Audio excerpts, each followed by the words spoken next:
앞두고 관훈클럽은 주요 정당의 선거사령탑을 모시고 이번 총선에 임하는 자세와 전략 그리고 속내를 들어보는 일련의 토론회를 마련했습니다. 오늘은 네 번째이자 마지막 자리입니다. 오늘 모실 분은 2010년 이래 관훈클럽에서 가장 많이 모신 분입니다.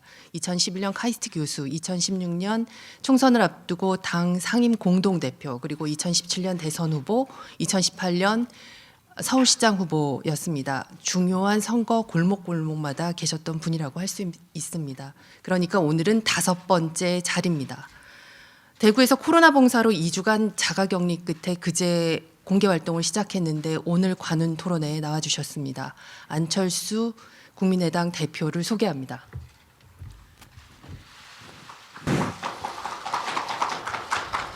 다음은 패널 분들을 소개하겠습니다. 제 기준으로 오른쪽부터 김영화 한국일보 논설위원이십니다.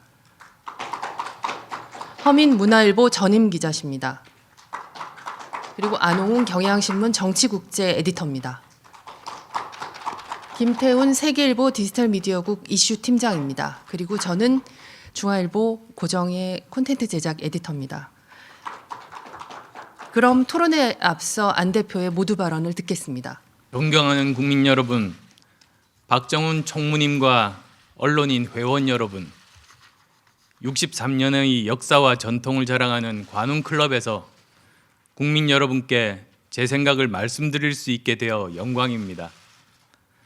또한 가짜뉴스와 유사 언론이 정통 언론을 위협하는 가운데 지난 수십 년 진실의 수호자 역할을 해오신 관훈클럽에 국민의 한 사람으로서 감사드립니다. 특히 희망과 통합의 정치 실현을 위한 저희 세 번째 제안을 이곳 관훈클럽에서 말씀드리게 된 것을 뜻깊게 생각합니다.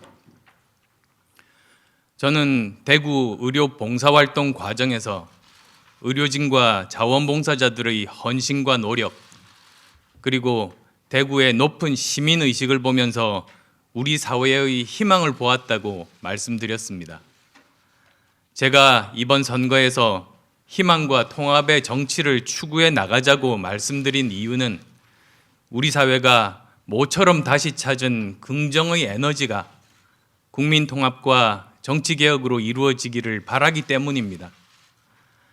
국민 여러분께서 저희 의료 봉사 활동에 과분한 관심과 성원을 보내주신 것은 어쩌면 한국 정치 더 이상 이대로는 안 되니 꼭 바꿔달라는 간절함의 표현이 아니었을까 생각합니다. 이제야말로 우리 정치는 이념과 진영, 증오와 배제에서 벗어나서 대화와 타협을 이루고 국민의 삶과 미래의 화두를 놓고 밤새워 토론하는 모습을 보여주어야 할 때입니다. 희망과 통합의 정치 실현을 위한 저희 세 번째 제안은 직접 현장으로 뛰어드는 것입니다. 저는 내일 오후부터 400km 국토를 종주하며 국민 속으로 들어가겠습니다. 이 땅의 곳곳을 뛰고 걸어 국민 곁으로 다가가 현장에 계신 분들뿐만 아니라 온라인으로 모이신 분들과도 함께 대화하면서 국민의 마음을 읽고 국민의 소리를 듣겠습니다. 현장으로 뛰어들어 고통받는 국민들과 함께 하겠습니다. 그리고 코로나19로 어려운 서민들께 우리는 다시 해낼 수 있다는 희망과 믿음을 드리고 싶습니다. 뛰다 보면 악천후가 올 수도 있고 부상을 당할 수도 있겠지만 제 체력이 허락하는 한 힘들고 고단함을 참고 이겨내며 한 분이라도 더 만나 뵙겠습니다. 현장의 목소리를 듣고 정치의 진정한 갈 길이 어디인지 성찰하겠습니다. 그리고 국민과 함께 위기를 극복할 수 있는 자신감과 용기를 찾겠습니다. 한편으로 저희 전국 종주는 기득권 정치 세력의 꼼수 위장 정당과 맞서 싸우겠다는 제 의지의 표현입니다. 스스로 만든 법을 무시하고 막대기를 꽂아놔도 당선될 수 있다는 기득권 정치 세력의 오만과 교만함이 하늘을 찌릅니다. 건국 이래 이처럼 국민의 뜻을 무시하고 유권자의 권리를 훼손한 사례가 일찍이 있었습니까? 저는 잘못된 정치, 부당한 정치, 부도덕한 정치와 단호하게 맞서 싸우겠습니다. 그것이 8년 전 저를 정치권으로 불러주신 국민의 뜻이라고 생각합니다. 전국 종주 과정에서 만날 수많은 국민 여러분과의 대화가 희망과 통합의 정치를 실현하는 밑거름이 될 겁니다.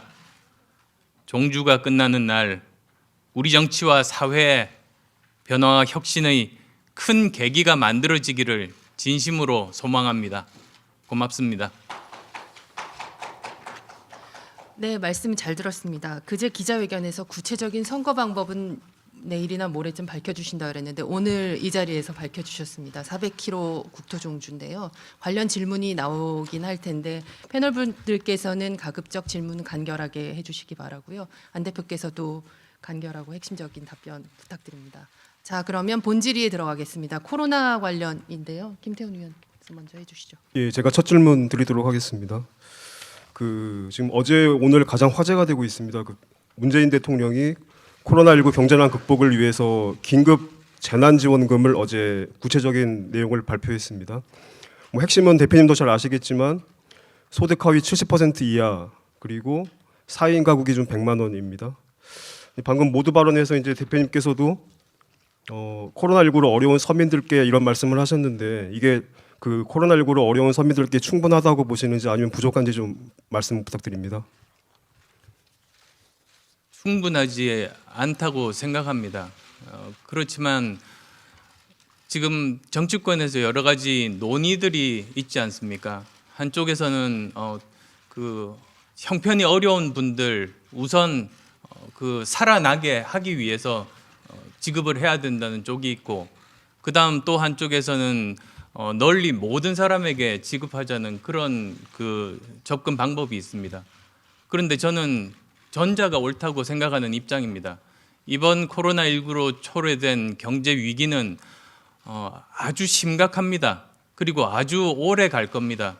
그리고 특히 일용직 근로자를 비롯해서 매일매일 생계를 걱정해야 되는 분들이 정말로 큰 어려움에 빠져 있습니다. 그분들을 구하는 게 순서라고 생각합니다.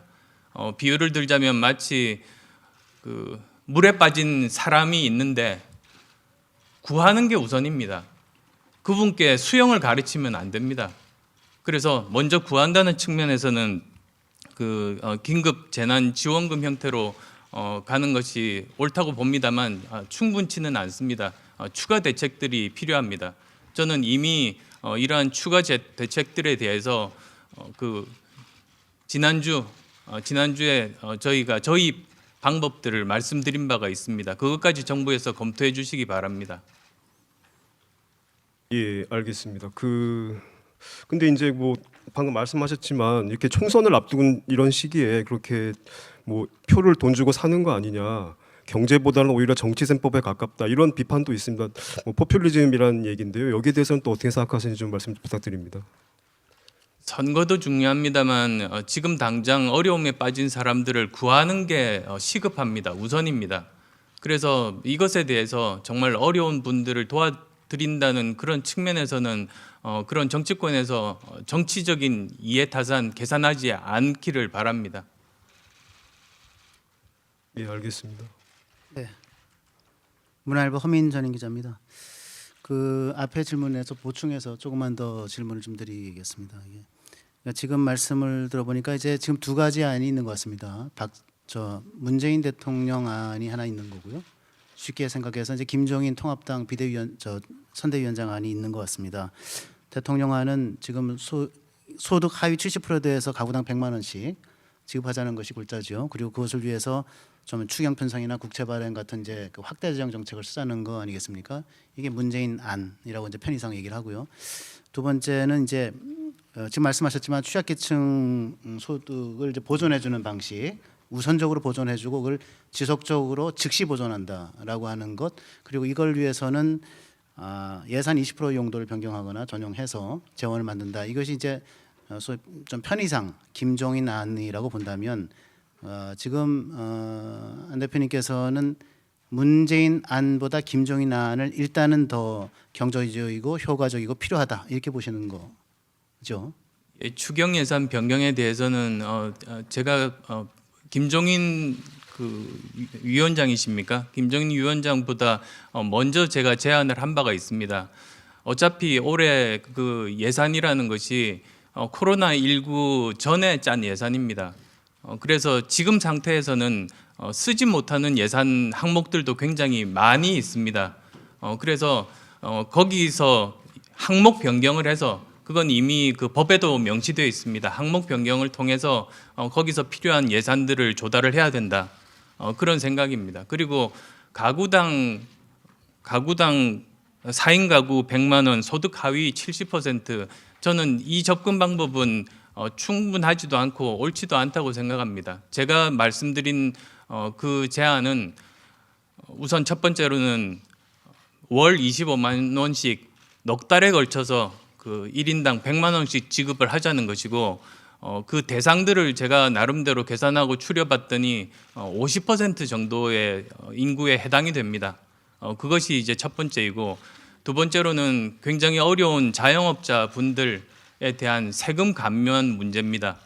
그다음 또 세 번째로는 지금 그나마 안정적으로 그 월급을 받고 계시는 공무원이나 또는 공기업에 계시는 분들, 그 월급 중에 10%는 지역 화폐나 또는 온누리 상품권으로 지급을 해서 그 어느 정도 어려운 그런 경제에 도움이 될 수 있는 소비 쪽으로 진작할 수 있게 하자. 그것이 세 번째였고, 또 네 번째가 그 제가 먼저 그 말씀을 드렸던 추경 편성에 관한 그런 건입니다. 그걸로 우선 당장 급한 그런 그 예산들을 충분히 조달이 가능하다. 그 말씀을 드렸습니다. 네, 코로나 관련해서 질문을 조금 더 드려보도록 하겠습니다. 그 어저께 기자회견에서죠, 그 대표님이 코로나 19 사태로 희생되신 분들이 메르스 당시의 희생자의 4배. 예, 그렇습니다. 가 나왔는데, 그래서 정부가 자화자찬만 한다라고 말씀을 하셨습니다. 의사 출신이시고 또 보건의료 체계를 잘 아시는 분이니까 그 입장에서 말씀을 좀 해주신다면, 문재인 정부의 코로나 1단계 대책, 즉 초기 대응이 어땠었는지, 그리고 왜 그렇게 대응을 했는지 한번 좀 말씀을 좀 해주시죠. 예, 한마디로 현 정부의 코로나 그 초기 대응은 실패했습니다. 그래서 초기에 이렇게 기억하시겠습니다만 중국을 제외하고 전 세계에서 가장 먼저 대규모 확산이 된 나라가 부끄럽게도 우리나라 아니었습니까? 그건 전적으로 미리 대처를 하지 못했기 때문입니다.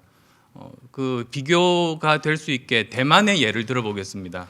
3월 3일 날 그 자마라고 저널 오브 아메리칸 메디컬 어소시에이션 그 논문이 나왔습니다. 그 논문이 무엇이냐면 어떻게 대만은 초기 대응에 성공했는가, 그 비결이었습니다. 대만이 처음 대응에 시작한 게 작년 12월 31일이었습니다.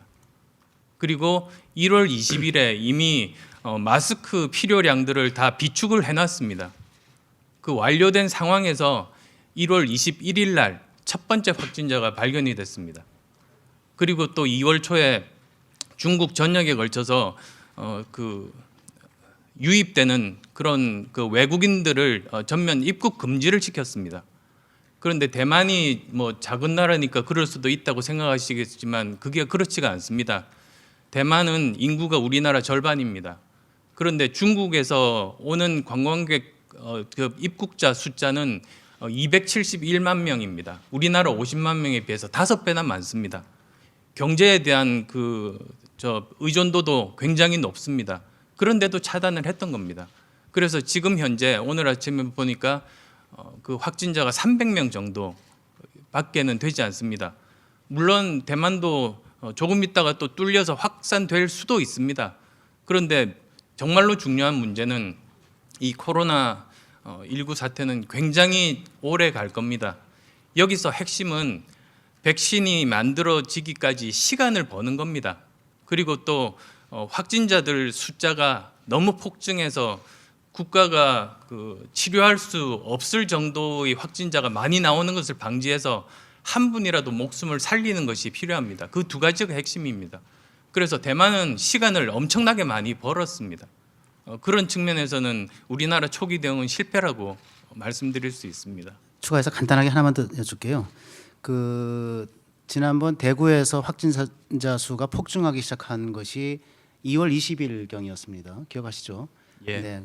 그런데 그로부터 정확히 한 달 전인 1월 20일에 저희 첫 확진자가 나왔습니다. 한 달 동안의 시간이 있었는데 그때 중국발 입국자 금지 대책 조치를 취하지 않아서 소위 말해서 한 달 동안 골든 타임을 날렸다 이런 평가가 있거든요. 동의하시는지, 그리고 이 정부가 왜 중국발 입국자 금지 조치를 취하지 않았는지 말씀을 좀 해주시죠. 예, 두 가지 질문을 하셨습니다. 우선 첫 번째로는 그 한 달 동안 그 귀중한 대응할 수 있는 시간을 날렸다고 저는 생각합니다. 그 시간에 좀 더 그 대만의 예를 참고를 해서라도 여러 가지 필요한 그런 의료 물자, 마스크를 포함한 의료 물자들을 비축을 하는 노력들을 하고, 그리고 또 최대한 중국 전역에 걸쳐서 들어오는 그 외국인 입국자들을 막는 노력을 했더라면, 그러면 지금 이 정도까지 확산되지는 않았을 확률이 저는 더 높았다고 생각합니다. 그러면 희생자 수도 사실은 더 줄일 수 있었을 겁니다. 그런 점에서 참 아쉽습니다. 그리고 그 두 번째가 어떤 질문이셨습니까? 네, 그러니까 왜 이 정부가 초기에 예. 중국발 입국자 금지 조치를 적극적으로 취하지 않았는지, 물론 한간에서는 뭐 시진핑 국가주석의 방한을 염두에 둔 좋지 않느냐 이런 해석도 있는데요. 대표님은 어떻게 생각하시는지. 뭐 정부에서 여러 가지 고민되고 그 고려할 점들이 아주 많았을 거라고 짐작할 수 있습니다만, 예를 들어서 경제 문제 타격 때문에 그랬다고 하는 것은 저는 적절한 이유는 아니라고 생각합니다. 그리고 또 외교적인 이해득실을 따져도 안 될 때라고 생각합니다. 사실 국가 존재 이유가 뭡니까? 국민의 생명과 안전을 지키는 게 국가의 근본적인 기본적인 존재 의무 아니겠습니까? 모든 사항들을 고려하더라도 그게 국민의 생명과 안전을 지킨다는 것을 앞설 수는 없습니다. 그리고 경제적인 타격도 아마 대만이 더 심하면 심했지 우리나라보다 덜하지는 않았을 텐데도 그렇게 결정을 내린 사례들이 있지 않습니까? 그래서 그렇게 평가합니다. 예, 그 좀 전에 모두 발언에서도 얘기해 주셨지만 과분한 관심과 사랑을 받으신 그 대구 코로나 봉사, 그 직후에 이제 의사 안철수라는 말이 회자될 정도로 많이 화제가 됐습니다. 일각에서는 애정어린 조언 중에 의사 안철수가 더 어울리는 것 같다, 뭐 이런 조언도 있는데 혹시 그 조언을 따르실 생각은 있으십니까? 저는 제 정체성이 의사입니다. 저 10대 후반에 의과대학에 들어가서 30대 초반에 군의관을 마치고 제대할 때까지 의사로서 살았습니다. 한 사람이 그 사람의 정체성이 형성되는 시기가 바로 그 시절 아니겠습니까? 그래서 저는 마음속 깊이 의사라는 정체성을 가지고 모든 일들을 해왔습니다. 처음에는 그 아픈 사람들을 고치고, 그 다음에는 저 고장난 컴퓨터를 고치고, 지금은 또 그 정말 문제가 많은 한국 정치를 고치는 일들을 하고 있습니다. 그런 면에서는 저는 의사로서의 삶을 계속 살고 있다고 저는 생각합니다. 네, 정치 분야 질문 이어가겠습니다. 네. 지난 1월 이제 1년 4개월 만에 이제 정계로 돌아오셨습니다. 이렇게 복귀 시간표를 2022년 대선에 맞출 수도 있었을 것 같은데 무엇이 안철수 대표의 이번 한국행을 결심하도록 만들었을까요? 그렇지 않습니다. 사실 제가 솔직히 말씀드리면 지난 1년 4개월 동안 독일과 미국에 있으면서 계속 제가 정치를 해야 되는 것인지 근본적인 고민을 했던 시기였습니다. 제가 어떤 일을 하는 것이 우리 국가에, 우리 함께 살아가는 사회에 더 도움이 될 수 있는가, 그렇게 고민을 했던 시기였습니다. 그런데 저는 지금까지 제가 책을 14권을 썼습니다. 그런데 항상 저는 책을 쓰면서 제 생각을 정리를 하고 책이 완성될 때쯤 제 마음이 어느 한 방향으로 결심이 서게 되는 것을 여러 번 경험을 했습니다. 저는 중요한 시기마다 그래서 책을 써왔습니다. 정치를 계속하는지 해야 되는가 고민하던 그 차에 미국 스탠포드 법대로 가서 거기서 그 우리의 생각이 미래를 만든다는 유럽에서 배운, 유럽의 여러 나라를 보면서 배운 책을 썼습니다. 책을 쓰면서 작년 12월 말에 끝내면서 그때 결심했습니다. 다른 나라들은 이렇게까지 앞서가고 미래를 향해서 발전을 하고 있는데 외국에서 바라본 한국은 서로 내부만 쳐다보면서 미워하고 싸우기만 하고 오히려 과거로 후퇴하고 있는 겁니다. 그 당시 제가 느끼기에는 전 세계 국가 중에 유일하게 퇴보하는 나라로 느꼈습니다. 그 얼마나 슬픈 일입니까? 이것을 막기 위해서 저는 무슨 일이라도 하겠다. 제 몸을 던져서 조금이라도 이걸 막을 수만 있다면 그럼 그게 제가 할 일이 아닌가. 그 결심을 하고 저는 귀국 결심을 했습니다. 그래서 1월 2일 날 귀국하겠다고 제가 입장을 밝히고 1월 19일 날 귀국하고 지금 거의 2달 정도가 지났습니다만 그때 마음이나 지금 마음이나 한결같습니다. 똑같습니다. 바뀌지 않았습니다. 이렇게 무너져가는 우리나라 제대로만 살릴 수 있는데 조금이라도 보탬이 될 수 있으면 저는 제 온몸을 던져서라도 그렇게 할 생각입니다. 그 모두 발언에서도 이제 8년 전 그 국민이 안철수 대표를 정치로 불러냈대를 그 기억을 하셨습니다. 그리고 2018년도 7월에 독일로 떠나면서 이제 국민이 소환하지 않으면 정치에 복귀하지 않겠다라는 말씀도 하셨고요. 그럼 이번에 다시 정치로 돌아오신 거는 이런 국민들이 소환을 했다고 보십니까?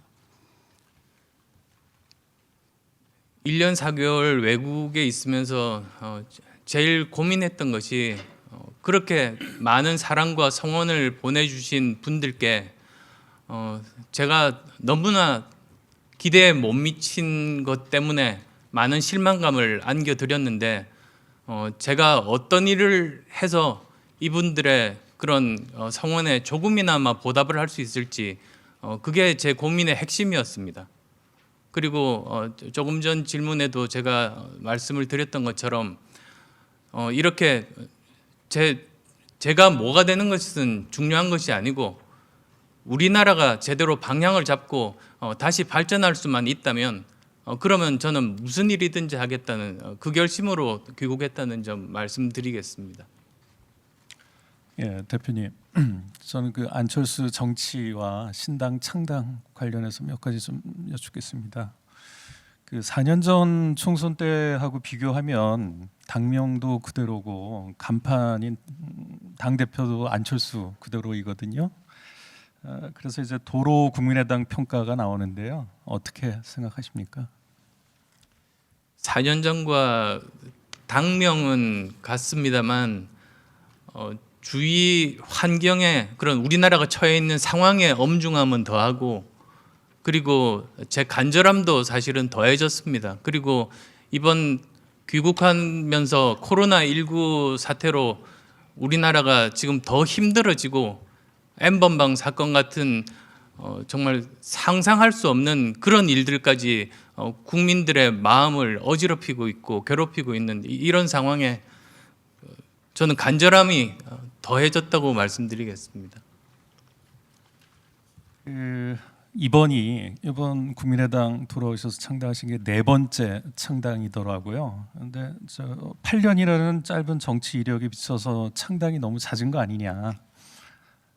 심지어는 아마 그래서 이제 일각에서는 창당 기술자라는 그런 비아냥도 나오는 것 같습니다. 어떻게 생각하십니까? 제가 능력이 많이 부족했기 때문에 지금 이런 것 같습니다. 그렇지만 또 한 가지 말씀드리고 싶은 점은 정치 편하게 하려면 기득권 양당 한쪽에 기대서 있으면 무슨 걱정이 있겠습니까? 그런데 저는 우리나라 우리나라에 정말 수많은 분야가 있고 다들 세계적인 수준인데 정치가 우리나라 전체를 하향평준화 시키고 있는 겁니다. 정치만 바뀌면 우리나라는 다시 잘 될 수 있다는 믿음이 있습니다. 그런데 이 정치 문제의 핵심에는 기득권 양당 구조가 자리 잡고 있고 그런 낡은 정치 문화가 자리 잡고 있습니다.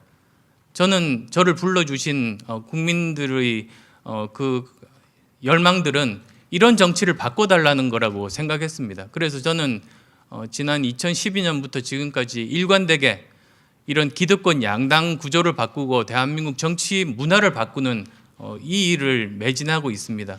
물론 어려운 길입니다. 어려운 길이다 보니 이렇게 네 번째 창당까지 할 수밖에 없게 됐습니다. 그렇지만 그게 저한테 주어진 소임이라고 생각하고 저한테는 직보다 업이 중요합니다. 어떤 일을 하는가가 더 중요합니다. 제가 하는 일은 기득권 양당 구조를 바꾸고 정치 문화 바꾼다는 그것이 초심임을 항상 명심하고 모든 일들을 최선을 다해서 하고 있습니다. 예, 어려운 길을 가신다는 말씀 공감을 하고요. 관련해서 이번에는 좀 가벼운 질문을 한번 드려보겠습니다. 어쨌든 그동안 계속 당적을 옮겨가면서 여러 지금 정치권에 있는 대표급 인사들하고 교류를 하셨는데요. 문재인 대통령 또 유승민 의원, 손학규 대표가 아마 그분들이신 것 같습니다. 한 정당에서 호흡을 하면서 누가 가장 대하기 힘들던가요? 가벼운 질문이 아닙니다. 그 각자의 그런 장단점들이 굉장히 뚜렷한 분들입니다. 문재인 대통령께서는 여러 가지 어려움에도 불구하고 대통령이 되신 분이고 저는 지금 이 순간도 성공해서 우리나라를 잘 이끌어 주시기를 바랍니다. 지금 임기 2년 정도 남은 이 기간 동안 그리고 또 코로나19로 고통받는 국민들을 위해서 문제들을 슬기롭게 해결해 주시기를 지금 기대하고 있습니다. 또 유승민 전 대표는 정말 얼마나 고민이 많으셨을까 그 역정을 보다 보면 제가 공감이 굉장히 많이 되는 분입니다. 기득권 양당 어느 한쪽에 기대지 않고 또 다른 길을 걸어서 우리나라를 구하려는 문제의식을 가지고 계신 분 아닙니까?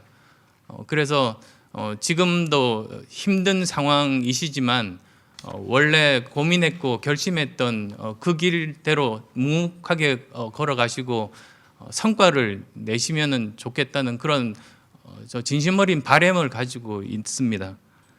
또 그 손학규 대표님도 여러 가지로 역정이 굉장히 힘든 역정을 지내오신 분입니다. 그리고 이분도 여러 가지 다양한 경험을 가지고 계시지 않습니까? 지사로서도 또 그 장관으로서도 업적들이 정말로 훌륭합니다. 그래서 이런 분들의 그런 경험들을 잘 살릴 수만 있으면 참 좋겠다는 생각을 하는데요.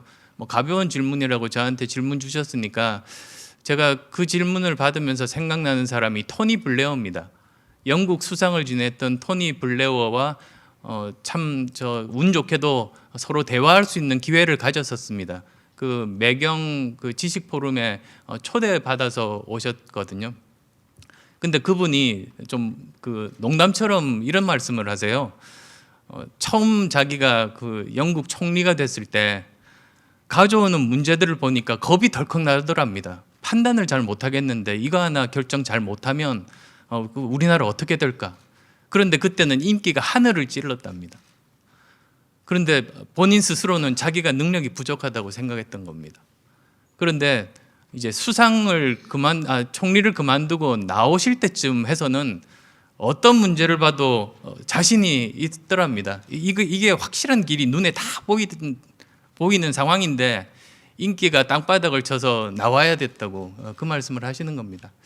그래서 참 정치인의 숙명이라는 것이 어느 정도 그 사람들의 그 지지를 유지를 하면서 그동안에 쌓았던 경험들을 가지고 국가를 잘 이끄는 개혁을 하는 것, 그 밸런스가 정말로 중요하다는 생각을 그때 그분 말씀을 들으면서 다시 하게 됐습니다. 네, 그 비판적 논평을 기대했는데 아끼셨군요. 코로나 여파로 제한된 인원이 참석한 가운데 토론회를 진행하고 있습니다. 그럼에도 취재 기자분들을 비롯해서 플로어에서 질문이 있으면 받겠습니다. 제가 토론회 중간에 전하도록 하겠습니다. 그럼 질문을 이어가 주시죠. 예, 계속 질문 드리겠습니다. 창당을 여러 번 거듭하셨다는 말씀 방금 나왔는데요. 근데 이제 창당을 계속 거듭하면서 계속 그 성향도 약간 좀 오른쪽으로 옮겨갔다는 평가가 있습니다. 지금도 이제 그 문재인 정부에 대한 어떤 좀 이번 총선에서 정권을 심판해야 된다는 뭐 그런 기조는 미래통합당과 크게 다르지 않다 뭐 이런 지적도 있는데요. 창당을 거듭하면서 계속 오른쪽으로 옮겨왔다는 그런 지적에 대해서 동의하시는지 좀 말씀 좀 부탁드립니다. 저는 동의하지 않습니다. 저는 처음 시작할 때나 지금이나 기본적인 지향점이 바뀐 것이 없고 목표 비전도 같습니다. 그렇지만 아마도 세상이 바뀌면서 주위 환경이 바뀌고 그때 필요한 그런 부분들에 대해서 뭐 진보적인 시각으로 풀 수 있는 문제가 있고 또 보수적인 시각으로 풀 수 있는 문제들이 있는 것 아니겠습니까?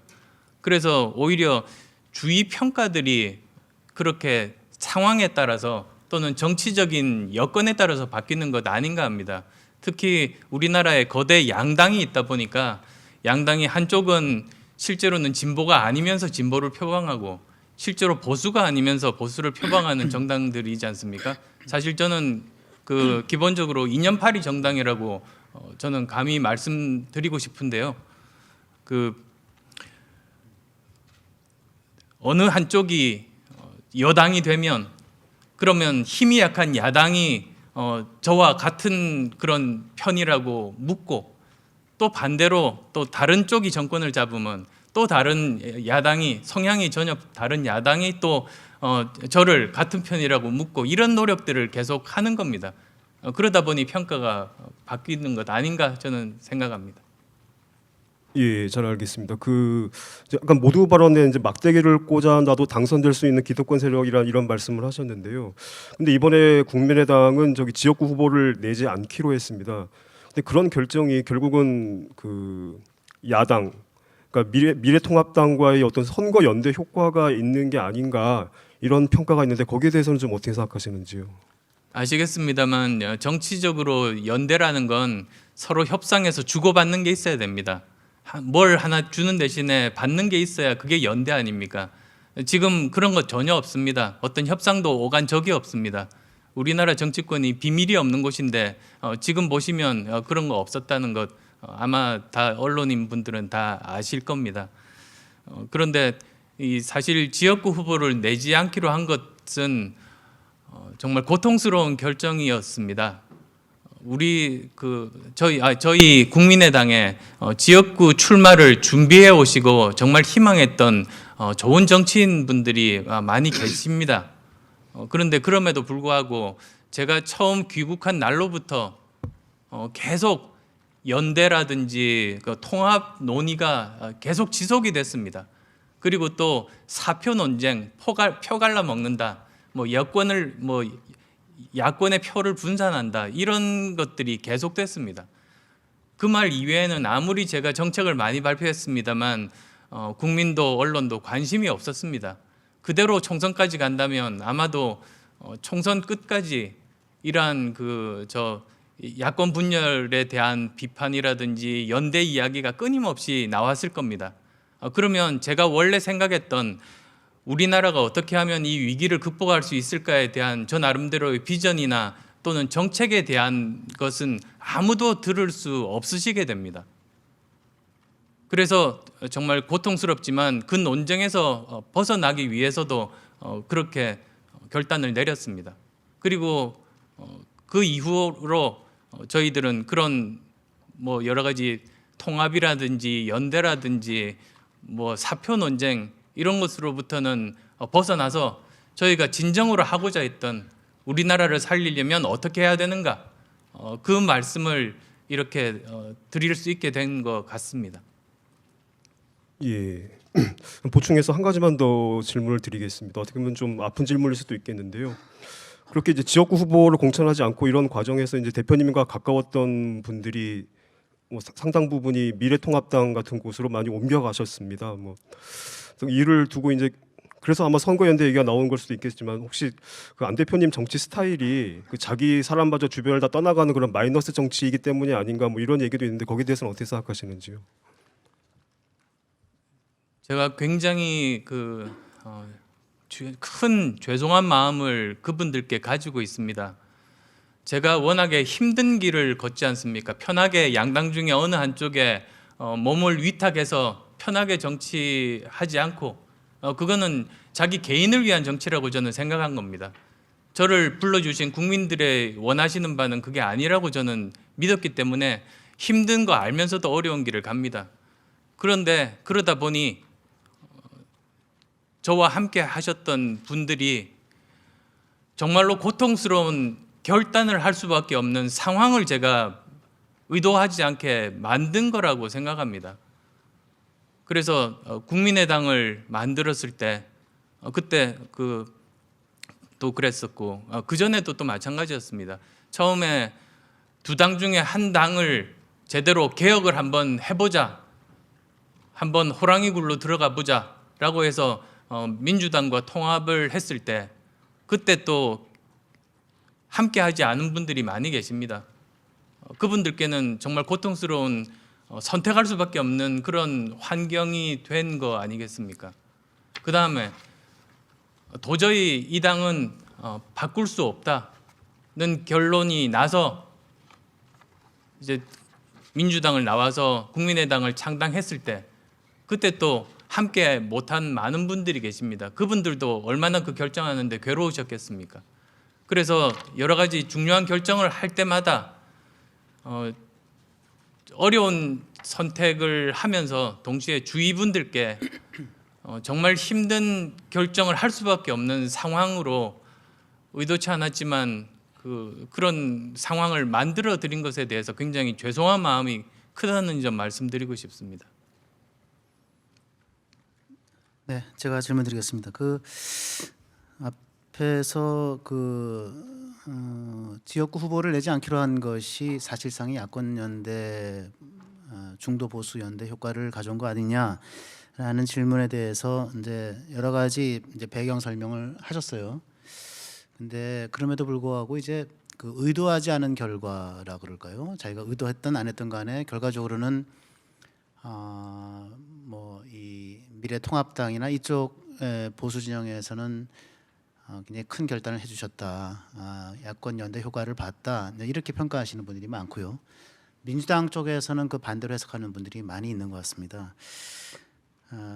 나아가서 국민들이나 정치권에서는 대표님이 조금 더 본격적인, 그러니까 총선이 다가가면 좀 더 본격적이고 적극적인 야권 연대 메시지를 내놓을 수 있지 않을까 이렇게 기대하거나 관측하는 분들도 계신 것 같아요.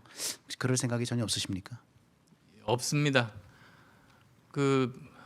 제가 또 귀국했던 이유 자체가 무너져 내리는 우리나라 조금이라도 구하는데 보탬이 되기 위해서라고 말씀을 드렸습니다. 그 1차적인 원인 제공은 정부 여당입니다. 정부 여당이 가장 많은 권력을 가지고 가장 많은 사람들 그 자리에 심어놓고 그러니까 가장 책임이 많은 건 당연하지 않겠습니까? 책임도 제일 많이 져야죠. 그런데 지금까지 우리나라가 이렇게까지 어려워지게 된 것에 대한 책임을 져야 되고 비판받아야 되고 견제받아야 된다. 그게 제 기본적인 생각입니다. 거기에 대해서는 어제도 이 코로나19 사태에 대한 1차적인 책임, 초기 대응의 실패 거기에 대해서도 비판을 했던 이유가 같은 맥락이라고 말씀드립니다. 알겠습니다. 정치권이나 국민 사이에서는 또 대표님의 궁극적인 목표는 2022년 차기 대선이다. 이렇게 관측하시는 분들이 많이 있습니다. 지금 2년 앞두고 벌써 차기 대선 말씀을 드린 게 어떨지 모르겠는데요. 어쨌든 제가 좀 듣기로는 오늘 모두 발언에서 말씀하신 400km 국토 종주 그리고 국민 속으로 이 구상, 이 계획이 그러한 차기 대선과도 연결되어 있는 거 아닌가 이런 생각도 들고요. 실제로 2017년 그 5월 대선 직전에 그 뚜벅이 유세 같은 걸 벌인 적이 있었던 걸로 기억을 합니다. 그런 게 연상이 되기도 합니다. 총선 이후에 향후 구체적인 좀 계획을 좀 말씀을 해주시죠. 총선 이유가 제 머릿속에 전혀 없습니다. 왜 그러냐면 지금 아시다시피 굉장히 어려운 상황입니다. 지금 민심이 극도로 양극단으로 지금 나뉘어져 있고 분열되어 있습니다. 이런 상황에서 저희 같이 실용 정치 그리고 또 우리나라를 살리기 위한 중도의 길, 미래 소용이 없습니다. 당장 현재가 중요하다고 생각하는 분들이 많이 계셔서 그렇습니다. 이런 상황을 돌파하기 위해서는 저는 딴 생각을 할 겨를이 없습니다. 정말 이번에 우리나라를 살리는데 조금만 보탬만 될 수만 있으면 저는 어떻게 돼도 좋다. 그 마음을 가지고 귀국했다고 말씀드렸는데 지금 바로 이 순간에도 마찬가지 심정입니다. 보통 중도층 유권자 그리고 무당층 유권자분들이 저는 지난 4년 전 총선에서 직접적으로 만나 뵙고 경험을 통해서 깨닫게 된 점이 있습니다. 그분들은 그 기존의 정치권에 대해서 굉장히 비판적인 생각을 가지고 계신 분들입니다. 그리고 굉장히 합리적입니다. 그래서 쉽게 마음을 주고 결정을 하지 않으십니다. 마지막 순간까지 정말 자기가 주장하는 대로 그게 말이 아니고 나중에 행동으로까지 옮겨질 수 있겠다. 그 확신이 들 때만 표를 주시는 유권자분들이 저희들의 그 가장 중요한 지지층입니다. 그래서 저는 제 머릿속에 있는 모든 그런 관심사도 다 지금 이번 총선을 어떻게든 제대로 잘 치러서 제가 몇 번 공언드린 20% 정도 정당 득표율을 통해서 그 우리나라가 이제는 문제를 해결하는 제대로 일하는 정치로 만드는 그 여건을 만드는 것, 그게 제가 가진 지금 현재 모든 목표가 다 거기에 있다고 말씀드리겠습니다. 제가 그 400km 종주에 대해서 여쭤보겠는데요. 그 땅의 곳곳을 뛰고 걷겠다고 얘기하셨는데 언제 어디서 어떤 방식으로 하시는 겁니까? 여러 가지로 고민했습니다. 그 사실 고민의 지점이 두 가지였습니다. 우선 첫 번째는 어떻게 하면 제 진심을 알려드릴 수 있을 것인가. 그리고 대구 의료 봉사활동처럼 언제든지 현장으로 바로 뛰어가서 어려움, 고통을 겪고 있는 국민들과 함께 할 수 있다는 걸 몸으로, 말로만이 아니고 몸으로 보여드릴 수 있을 것인가. 그게 첫 번째 고민의 지점이었습니다. 그리고 또 두 번째 고민은 현재 양당의, 양기득권 정당의 또 위성정당, 비례용 위성정당에 대해서 저는 저항의 표현을 하고 싶었습니다. 단식이 아닌 또 다른 저항의 표현 방법을 생각을 했습니다. 사실 위성정당 말씀을 드리면 세계 민주주의 역사상 이런 게 있습니까? 사실 전 세계에 놓고 부끄러운 일입니다. 그리고 뭐 민주당 같으면 사실은 더 후한무치하죠. 지금 그렇게 고발까지 상대당의 위성정당을 고발까지 해놓은 정당에서 그렇게 위성정당을 또 하나도 아니고 둘이나 만들고 둘 다 보면 조국 수호 정당 아닙니까? 이대로 가면 저 사람들 총선 뒤에 합쳐서 조국 대통령 만들게 하겠구나. 그런 생각까지도 들게 됩니다. 그래서 여기에 대한 저항의 표현을 저는 현실 정치인으로서 해야 된다고 생각했습니다. 그래서 그 생각한 것이 바로 내일 오후에 여수의 그 남쪽 바다 끝에서 출발합니다. 그래서 제가 체력이 닿는 한, 힘이 닿는 한 도중에 악천후가 올 수도 있습니다만 꾸준히 뛰고 또 체력이 소진되면 걷고 기어서라도 가능한 국토 구석구석을 다니고 많은 분들을 뵐 결심을 한 겁니다. 저도 한 번도 해보지 않은 일이어서 솔직히 두려운 마음이 큽니다. 그런데 그 간절함이 국민보다 더 하겠습니까? 그래서 그런 결심을 하고 이제 내일부터 국민 여러분들을 찾아뵐 생각입니다. 이제 대표께서는 이번 총선의 목표 그 정당 투표에서 20%를 얻는 거라고 제시를 하셨습니다. 근데 최근 여론조사는 사실 그 대표님의 기대에 좀 미치지 못하는 걸로 보이고 그 결과는 이대로 이제 결과가 된다면 그 목표에도 많이 좀 모자랄 걸로 예상은 되는데요. 대표께서는 이런 그 당의 지지율을 끌어올릴 어떤 구상 보관이 있으신지요? 어떻게 하면 저희 진심을 전달할 수 있고 그리고 저희가 무엇을 하려고 하는가 그것을 알리는 것이 제일 중요하다고 생각합니다. 저희들은 항상 현장에서 실용적인 방법을 통해서 문제 해결을 하겠다는 목표를 가지고 있는 정당입니다. 그리고 코로나19 사태를 보면 아시겠습니다만 이제야말로 과학적인 사고와 문제 해결 능력이 어느 때보다도 중요합니다. 그리고 또 항상 사실에 기반한 의사결정이 정말로 중요합니다. 저희들은 이런 것 모두 다 갖춘 인재들로 이번 비례대표들이 짜여져 있다는 말씀 자신 있게 드릴 수가 있습니다. 그래서 그것을 제대로 알려드려서 열심히 노력하고 그 결과를 받아들일 생각입니다. 예. 그 국민의당은 이번 그 총선에서 모든 지역구에 후보를 내지 않기로 했고요. 그래서 정당 투표에 집중을 하기로 하셨습니다.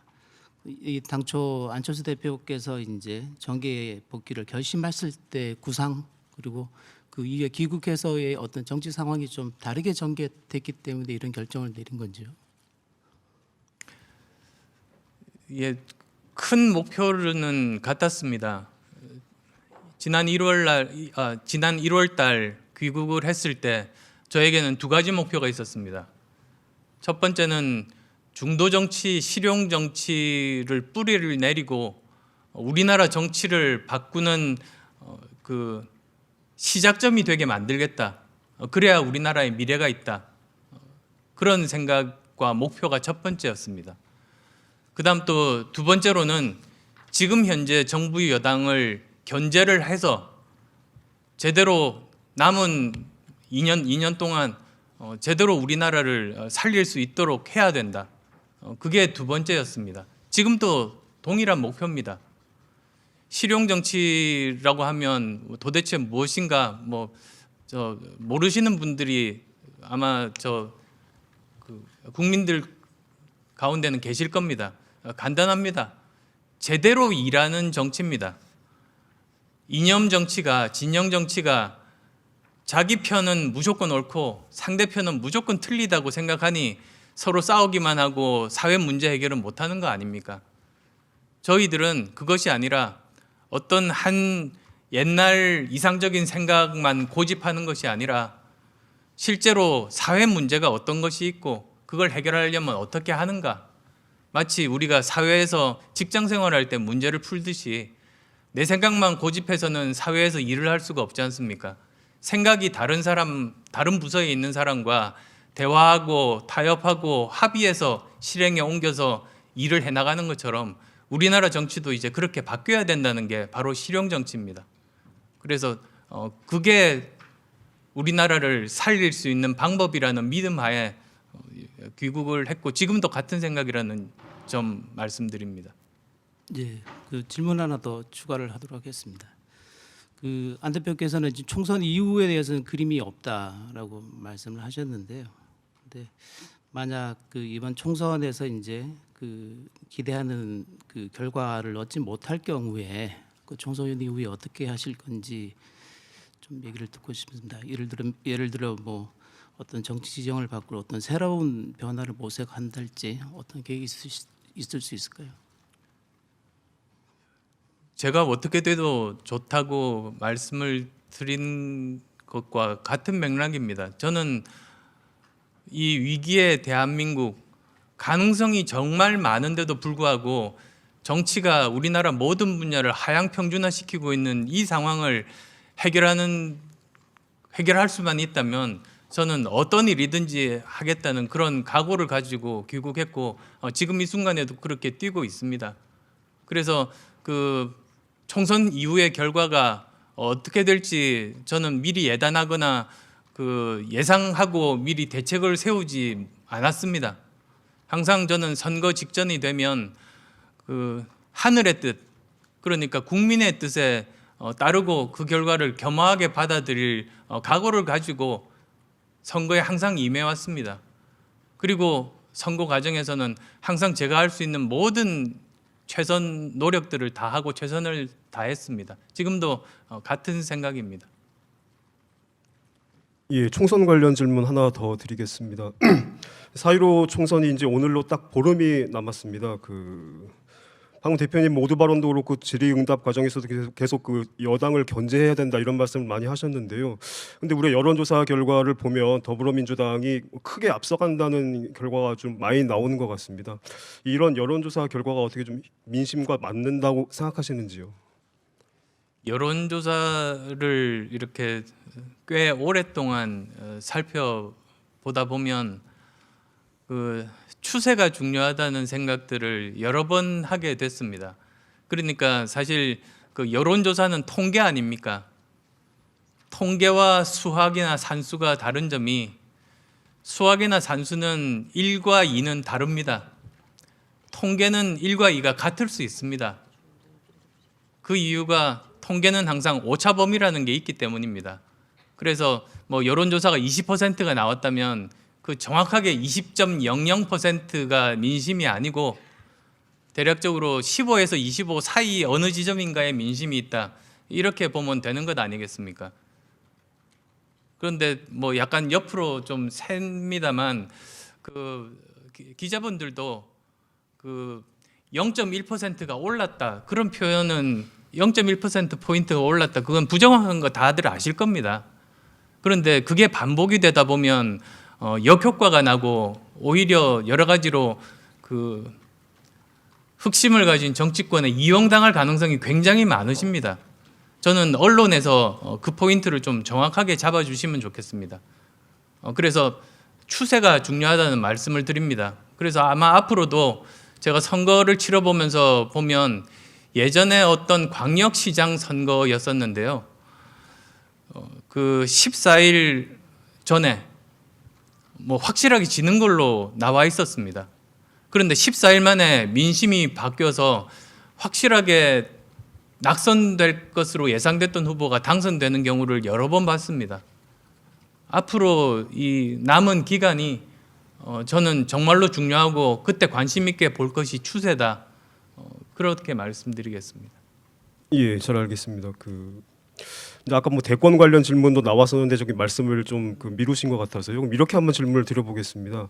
총선 불출마를 선언한 것 때문에 아마 대권 직행 이런 얘기가 나오는 것 같은데, 근데 이제 뭐 안 대표님도 전에 국회의원을 해보셨지만 지금 나라가 이렇게 어려울 때 국회에 들어가시면 더 큰 일을 할 수 있을 텐데도 불구하고 굳이 본인도 이번에 그 비례대표든 지역구든 불출마를 해서 국회에 안 들어가시겠다고 한 이유는 뭔지요?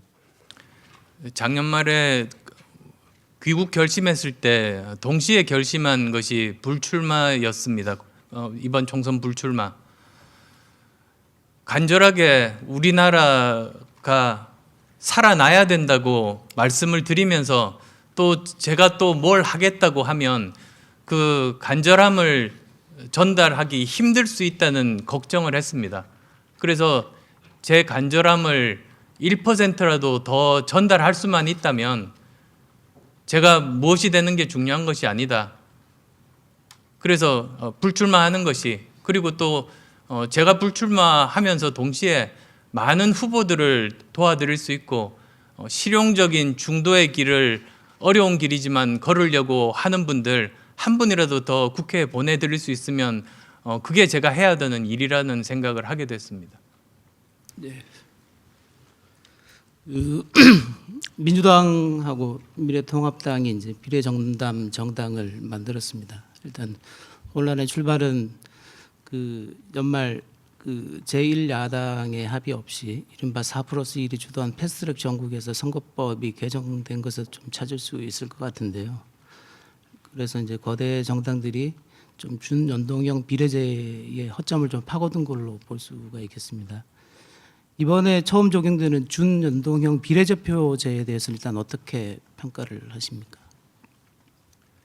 저는 방향은 좋았지만 구체적으로 그 구현하는 그 방법에 있어서 여러 가지 허점에 대한 보완이 없었고, 무엇보다도 그 과정에서 4+1이라는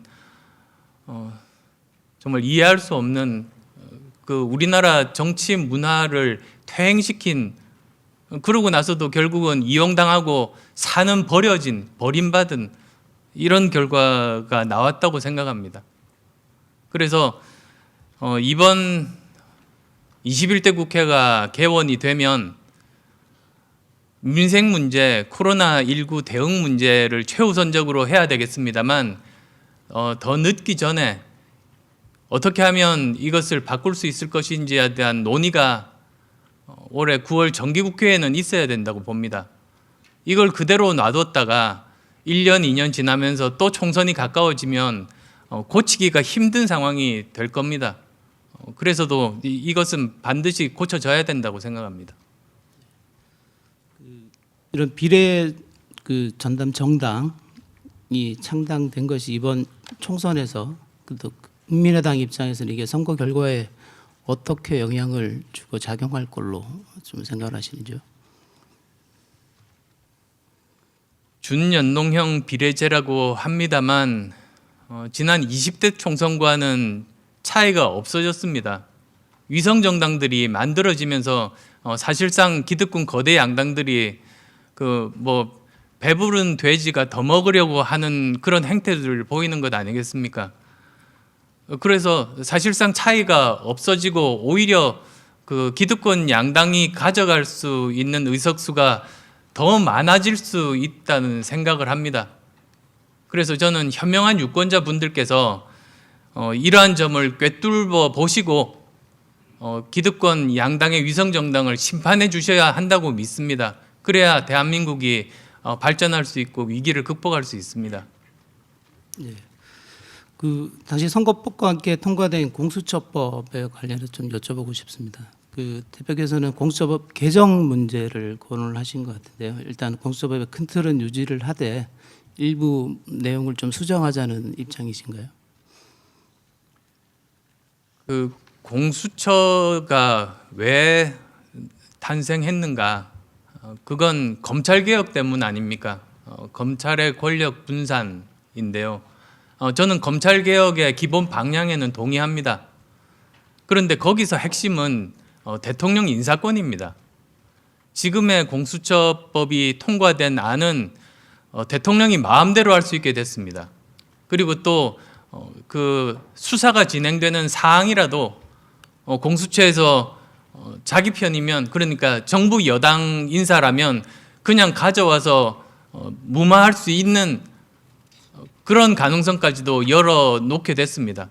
없는 게 차라리 나은 지금 그런 상황입니다.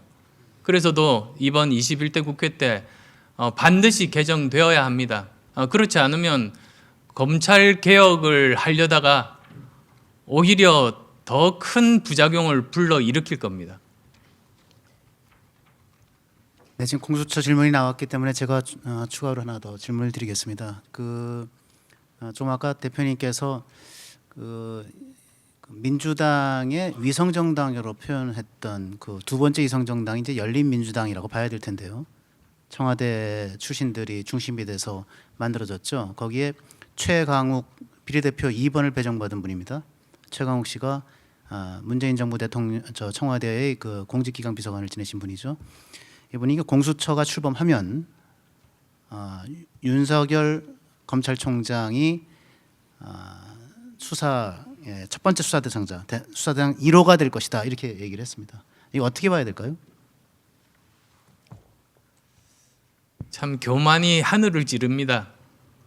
어떻게 국민들께 그 대놓고 그런 말을 할 수가 있는지 거의 저 상상을 초월하는 수준입니다. 네, 그 당초는 그 소위 그 지금 위성 정당으로 표현하셨던 그 첫 번째 위성 정당이 더불어 시민당이고요. 두 번째가 이제 열린 민주당인데 요 두 정당의 비례대표 후보들로 선정되신 분들이 친문 또는 친조국 일색이라는 평가가 있어요. 여기에 대해서 이제 어떻게 평가하시냐를 이제 듣고 싶었는데 아까 말씀 중에 이러다가 이 사람들 총선 후에 조국 대통령 만들겠다라는 생각이 듭니다. 그 말씀으로 예. 아마 생각을 대신할 수 있을 것 같고요.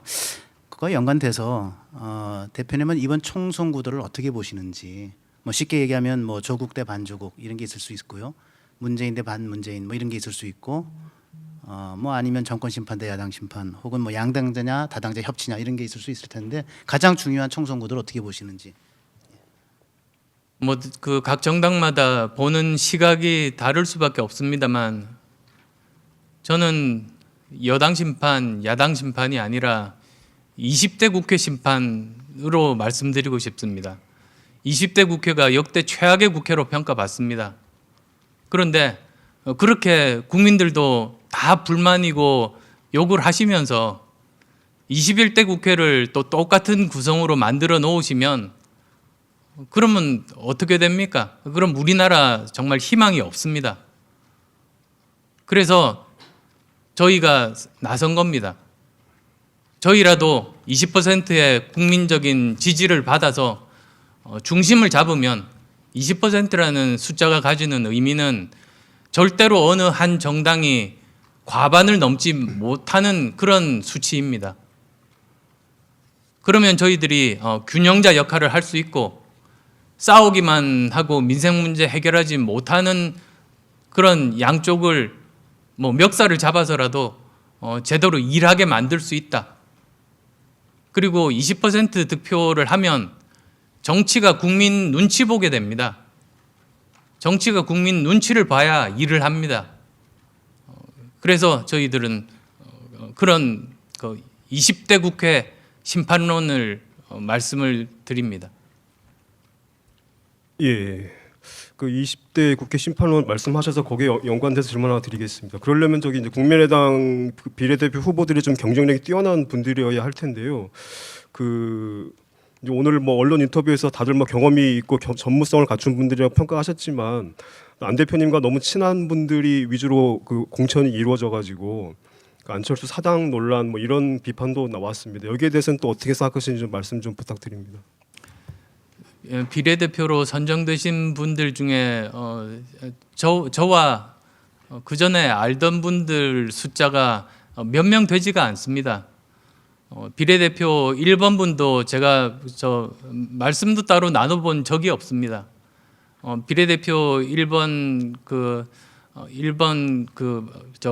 최 부원장님은 첫날 가서 인사를 나눴습니다. 3월 1일 날 계명대학교 그 대구 동산병원에서 인사를 나누고 제가 있었던 15일 동안 한마디도 말씀을 나눈 적이 없습니다. 그분이 저희들 비례대표 응모했다는 걸 언론을 통해서 알았습니다. 그리고 또 그 4번분 비례대표 10번까지 중에서 제가 그 따로 이야기를 나눠본 적이 없는 분이 반 정도 됩니다. 그리고 또 생각난 김에 말씀드리면 그 어떤 분들은 왜 현역 의원이 비례대표 2, 3번이냐 이렇게도 궁금해하시는 분들이 계십니다. 그런데 아마도 저는 추측컨대 공관위의 고민은 이랬던 것 같습니다. 저는 만약에 우리 국민의당이 지역구와 비례를 동시에 냈다면 현역 의원분들이 비례대표로 응모하거나 또는 비례대표로 응모했더라도 2, 3번이 되지 않았을 겁니다. 그런데 공관위의 현실적인 고민은 정당의 국회의원들은 한 팀 아닙니까? 개개인도 중요하지만 21대 국회에 들어가서 우리가 말씀드린 그런 공약들을 지키기 위해서 함께 그것을 이루어야만 합니다. 그런데 대부분 비례대표분들이 초선 의원이다 보니 실제로 약속해놓고 그걸 이루기에는 여러 가지 정치력이나 경험이 모자랄 수 있습니다. 아마도 그 고민 때문에 하나의 팀으로서 그 일을 이룬다는 차원에서 그런 배치가 되었지 않았나, 저는 그렇게 생각합니다. 예, 그 국민의당 비례대표 공천 관련해서 한 가지 질문 더 드리겠습니다. 그 비례 4번을 받은 김근태 후보라고 있습니다. 근데 보니까 과거에 그 좀 문재인 대통령과 관련해서 약간 좀 험한 퍼포먼스를 한 적이 있고요. 또 뭐 여성가족부를 폐지하자 이런 얘기를 한 적도 있더라고요. 그러니까 좀 이렇게 뭐 여성 지지자들 그들이 볼 때 좀 개혁성과는 좀 거리가 먼 게 아닌가 이런 생각이 드는데요. 그 김근태 후보가 최근에 아마도 그래서 기자분들의 관심들이 집중이 돼서 몇 번 인터뷰들을 했던 것을 봤습니다. 그 기본적으로는 모든 그 정당에 입당하는 그런 그 정당인들이나 후보들은 그 정당이 지향하는 그 방향이나 비전에 동의를 하기 때문에 입당을 하게 됩니다. 그래서 그 전에 자기가 어떤 이런 생각을 가졌더라도 그 당이 지향하는 그 방향성에 동의하고 그것을 따르는 것이 정당인의 기본입니다. 그리고 그런 생각을 표현을 했었던 걸로 알고 있습니다. 그 내일 시작하시는 그 400km 국토 종주의 그 출발점은 전남 여수입니다. 그 호남 얘기를 좀 여쭤보고 싶습니다. 그 4년 전 국민의당 돌풍의 기반은 호남이었다고 볼 수 있고요. 근데 이번 총선에서 그때 당시 그 뜨거웠던 반응은 조금 어렵지 않나라는 생각이 드는데 그 냉랭해진 호남 민심 어떻게 보시는지요? 말씀하셨듯이 4년에 국민의당을 세워주신 것이 호남입니다. 그런데 정말 제 역량이 부족해서 많은 실망을 안겨드렸습니다. 그래서 귀국하고 바로 갔던 곳이 바로 광주입니다. 거기서 사과드리고 그렇게 이해를 구했습니다. 그리고 나서 2달이 지나면서 새롭게 다시 또 국민의당을 창당하고 지금 여기까지 왔습니다만 마찬가지로 정말 제 진심을 제대로 말씀을 드리고 지향하는 방향을 말씀을 드리고 뭐 여러 가지 그런 그 억측이나 이미지 조작을 뚫고 정말 진정한 모습을 보여드려서 그 최대한 민심을 얻기 위해서 노력하겠습니다. 네, 토론회 시작한 지 1시간 7분 지나가고 있습니다. 총선 얘기 많이 했고요. 이제 일반 정치로 넘어가도록 하겠습니다. 헌민 기자께서 해주시죠. 네, 그 지금은 코로나 19 때문에 사실은 많이 묻혀 있는데요. 여러 현안들이 사실 묻혀 있지 않습니까? 근데 그 중에 중요한 현안 중에 하나가 저는 그 청와대 울산 선거 개입 공작 의혹 사건이라고 저는 생각을 합니다. 국민의당은 여기에 대해서 어떤 입장을 갖고 있는지 좀 말씀해 주시고요. 이 건과 관련된 검찰의 공소장이 사실이라면 대통령은 탄핵돼야 된다라는 일각의 주장에 대해서 대표님은 어떤 생각을 갖고 계신지 듣고 싶습니다. 청와대 울산 선거 개입 의혹에 대해서는 저희가 공약으로 발표했습니다. 선거 공약으로 발표했습니다. 이 문제에 대해서는 지위 고하를 막론하고 관련자들을 불러서 청문회를 열겠다. 그리고 거기에서는 현직 대통령도 예외일 수 없다는 말씀을 드렸습니다. 미국 같은 경우도 그 Congressional Hearing이라고 합니다. 거기 하원에서 그런 청문회가 열렸을 때 현직 대통령이 3번 정도 거기에서 직접 증언을 한 바 있습니다. 그래서 그게 뭐 아주 불가능하거나 예외적인 상황은 저는 아니라고 생각합니다. 그리고 거기에 따라서 그리고 포함해서 이제 공소장 공개를 막았던 추미애 장관에 대해서도 탄핵하겠다. 21대 국회에서 그렇게 하겠다고 그게 저희들의 공약입니다. 감사합니다. 그 한 가지 더 확실하게 제가 알고 싶어서 질문을 드리자면 만약에 본건으로 검찰이 기소를 하게 된다면 국민의당도 정치적으로 그리고 법적으로 대통령의 책임을 분명히 물을 것인가, 그리고 묻는다면 어떻게 물을 것인가? 예, 궁금합니다. 청문회 과정에서 사실이 밝혀지면 그것은 지위 고하를 막론하고 예외 없이 법을 따라야 한다고 저는 생각합니다. 그 2주간의 자가격리 후에 첫 기자회견 지난 29일 열렸는데요. 거기서 대표께서는 개헌 문제를 언급을 하셨습니다. 21대 국회에서 그 개헌을 하면 헌법 개정 특위를 구성하고 그리고 국민의 권리 강화를 위한 생명권과 안전권 신설하겠다는 등의 내용인데요. 일단 그 헌법 개정을 얘기를 할 때 권력구조 개편 문제를 빼놓고 얘기하기는 어려워 보이는데요. 그에 대해서는 어떤 입장을 갖고 계신지요? 어떤 분들은 지금이 개헌을 논할 때냐라고 그런 생각을 가지신 분들도 계십니다. 뭐 너무 한가한 거 아니냐 또 그런 생각을 가진 분도 계십니다만 그 우리가 지금 단기적으로 눈앞에 닥친 위기도 해결하면서 장기적인 일도 같이 해야 되는 것 아니겠습니까? 그 뭐 작은 기업을 운영할 때도 매일 매출이 일어나지 않으면 망합니다. 그런데 어느 정도 장기적인 목표를 세우지 않으면 그러면 그게 제대로 갈 수가 없습니다. 반대로 원대한 장기적인 목표만 가지고 매일 그 매출을 등한히 하면 또 망합니다. 그래서 저는 항상 양쪽을 다 해야 된다는 관점에서 저는 지금 코로나 위기도 극복하면서 개헌 문제까지도 말씀드린 겁니다. 그리고 코로나와 직접적으로 관련이 되는 것이 국민의 생명권과 안전권에 대한 국가의 책무를 이번 기회에 명시를 해야 된다. 그것이 우리가 새로운 시대 정신이고 헌법 정신이 되어야 된다. 그래서 그 말씀을 드린 겁니다. 그리고 그렇게 개헌 논의가 그것을 시작으로 시작이 되면 자연스럽게 권력 구조 개편에 대한 논의가 까지 갈 수밖에 없다고 생각합니다. 그렇게 자연스럽게 거기까지 확대해 나가자는 게 제 제안이었습니다. 그 권력구조 개편의 방향에 대해서는 조금 설명을 해줄 수 있을까요? 저는 기본적으로 대통령 권한 분산이 꼭 필요하다고 봅니다. 우리나라가 제왕적인 대통령제라고 그러지 않습니까? 왜 제왕적인가? 미국도 대통령인데 거기는 왜 제왕적이라고 부르지 않는가? 미국의 대통령제와는 한국의 대통령제가 근본적인 차이가 여러 가지가 있습니다. 우선 미국의 대통령들은 굉장히 견제를 많이 받습니다. 상하 양원의 국회로부터 제대로 견제를 받고 그리고 또 거기는 주가 하나의 나라처럼 되어 있기 때문에 거기서 또 많은 견제들이 일어납니다. 그리고 권한 같은 것들도 예를 들면 인사권도 국회가 사실은 가지고 있고 예산권도 국회가 가지고 있습니다. 감사권도 마찬가지입니다. 입법권도 마찬가지입니다.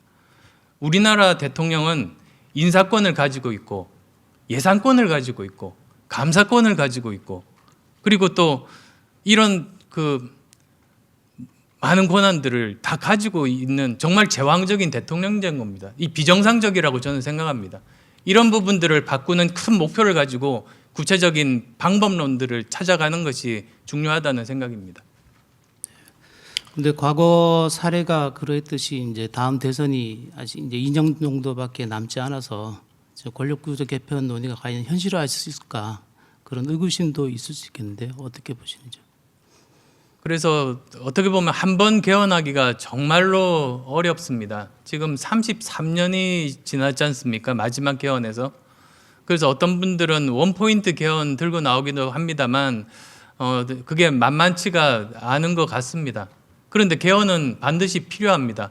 우리 대한민국을 규정짓는 가장 중요한 틀을 그렇게 예전 그 방식이나 사고 그대로 놔둘 수는 없지 않습니까? 그래서 저는 꼭 필요한 개헌을 해야 된다는 생각인데 저는 그 논의를 더 늦기 전에 21대 국회 시작하면서 하자. 그래서 만약에 합의가 권력 구조 같은 곳에서 되기가 힘들다면 합의되는 부분만이라도 우선 국민 투표에 붙이자는 제안을 드리고 싶습니다. 그리고 그 시기는 아마 2022년 대선과 지방선거가 동시에 치러지는 아마 바로 그 해가 될 거라고 생각합니다. 예. 네. 예. 그 저기 부가 질문 하나 드릴게요. 그 대표님은 그 협치론자인 걸로 알고 있습니다. 협치라고 하는 거는 뭐 당연히 그 다당제나 아니면 이제 분점 정부 또는 이그 그러니까 이제 이 양대 정당 중심으로 굴러가는 정치 구조가 아닌 거를 전제로 하고 있는 걸로 알고 있는데 대표님이 생각하시는 협치의 메커니즘은 뭐라고 보시는지, 즉 어떻게 협치가 작동하게 되는 건지를 좀 말씀을 해주시고, 그런 관점에서 문재인 정부의 협치를 한번 평가를 좀 해주시죠. 만약에 협치가 안 되고 있다면 왜 안 되는 건지까지 같이 좀 부탁드립니다. 조금 설명이 길 수 있을 것 같습니다만, 우선 가장 중요한 것이 우리나라의 잘못된 정치 문화나 관행의 그 뿌리가 무엇인가, 그걸 알아야 그걸 바꿀 수가 있지 않습니까? 우리나라 한국 정치가 이렇게까지 우리나라 전체를 하향평준화시키는 그 뿌리가 저는 세 가지라고 봅니다. 첫 번째가 사익 추구 정치. 정치가 퍼블릭 서비스, 공공을 위한 봉사인데 그걸 자기 개인의 이익을 추구하고 자기 도와준 사람들 세금으로 그 사람들 먹여 살리려고 하고, 그게 우리나라 정치를 아주 저 밑바닥으로 추락시키는 것 아니겠습니까? 두 번째가 진영 정치인데요. 사실 그 근본은 전체주의적인 사고방식입니다. 나하고 생각이 다른 사람을 적으로 돌리지 않습니까? 서로 증오하지 않습니까? 그러면 나랑 생각 같은 사람끼리만 있으려고 하는 건 그건 민주주의가 아니거든요. 전체주의죠. 전체주의자들이 우리나라를 이렇게까지 힘들게 만드는 겁니다. 그런 사고방식을 가지고 있으니까 적하고 무슨 협상이 되겠습니까? 진영 정치 논리, 진영 정치, 진영 논리, 전체주의 사고방식, 이게 뿌리 뽑히지 않으면 우리나라는 어떤 문제도 이제 앞으로 해결하기가 난망합니다. 세 번째가 국가주의입니다. 국가주의적인 사고방식. 한마디로 정치가 국민의 왕인 거죠. 기업의 왕인 거죠. 정부가 모든 거 다 내가 결정할 테니까 너희는 따라만 오라고 하는 겁니다. 그러면 어떻게 됩니까? 개인과 기업은 사실상 자유를 박탈당합니다. 자율성을 박탈당합니다. 시키는 대로 따라하니까 뭐 창의력을 발휘할 기회도 없고 하고 싶은 생각도 없습니다. 도전할 생각도 없어집니다. 저는 그게 우리나라 경제를 망치는 주범이라고 봅니다. 그러한 국가주의적인 사고방식, 자유를 무시하는.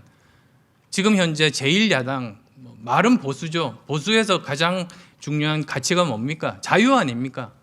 근데 사실상 행태는 국가주의적인 그런 사고방식과 문화를 가지고 있으니까 실제로 저는 보수 정당이 아니라고 생각합니다.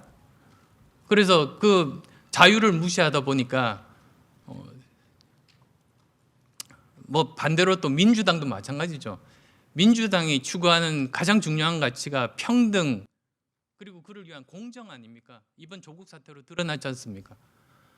그러면 가장 중요하게 생각하는 그 평등을 무시하고 실제로 말만 하고 실행에 옮기지 않는 정당이 도대체 무슨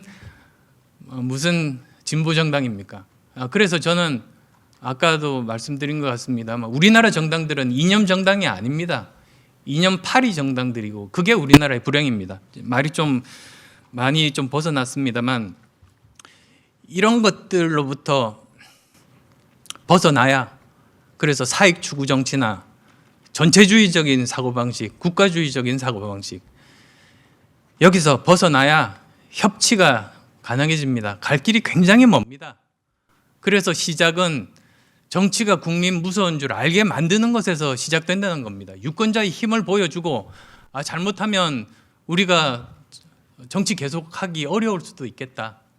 실제로 프랑스는 그런 일이 일어나서 수십 년간 존속했던 기득권 양대 정당이 완전히 괴멸됐습니다.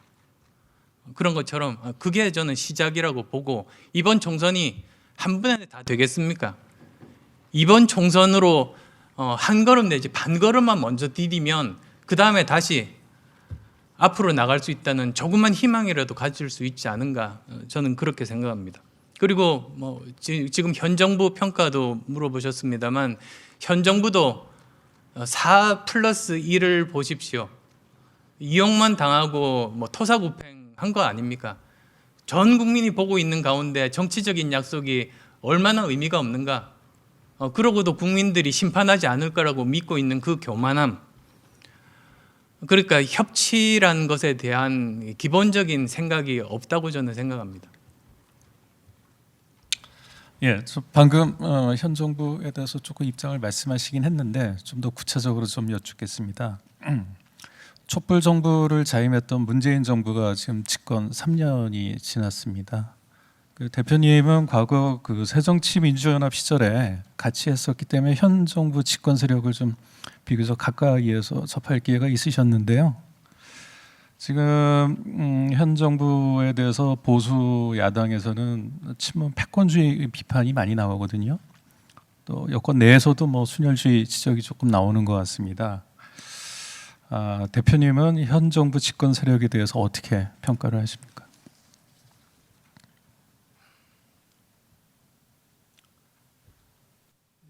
민낯을 보게 된 게 그 당에서 정치를 하면서였습니다. 그러니까 기득권 2012년에 처음 정치를 시작할 때의 목표가 이런 기득권 양당 정치를 깨고 한국의 정치 문화를 바꾸는 것이었습니다. 그래서 그 한 가지 방법으로 한번 제 온몸을 던져가지고 기득권 두 정당 중에 한 정당을 바꿀 수만 있으면 그걸 이룰 수 있겠다는 생각을 했습니다. 그런데 제가 능력이 부족하고 그리고 또 이 세력은 도저히 바뀌지 않는다는 그 민낯을 보고 정체를 알게 됐습니다. 제가 조금 전 답변에서도 말씀드렸던 그런 사익 추구 정치 그리고 그 국가주의적인 사고방식, 전체주의적인 사고방식, 순혈주의도 전체주의 사고방식입니다. 패권주의도 전체주의적인 사고방식의 다름 아닙니다. 그 정체를 알았습니다. 그래서 나와서 국민의당을 창당하게 된 겁니다. 그리고 아마 지난 대선 때 제가 안철수의 3대 애언이라고 한 것이 화제가 됐다는 것을 제가 미국에 있으면서 뒤늦게 지인으로부터 연락을 받고 알게 됐습니다. 그런데 제가 그때 깜짝 놀랐습니다. 왜냐하면 저는 2017년에 전 국민이 그 사실을 알고 계실 거라고 생각했습니다. 그런데 그걸 몰랐다는 것을 뒤늦게 깨닫고 제가 깜짝 놀랐습니다. 그래서 이런 것들이 바뀌어야 된다. 거기에 제 온몸을 던지겠다고 생각하게 된 큰 계기 중에 하나가 되었습니다. 그 지난해 있었던 조국 사태를 여쭙지 않을 수가 없는데요. 작년 조국 사태 이후로 진보 지식 사회에서 문재인 정부를 비판하는 인사들이 다수 나왔습니다. 진보의 분열로 보는 시각도 있는데요. 대표님도 한때 그 진보적 성향의 그런 학자로 분류가 되셨었는데 이런 사태를 어떻게 보시고 또 진보가 분열하는 이유가 뭐라고 생각하시나요?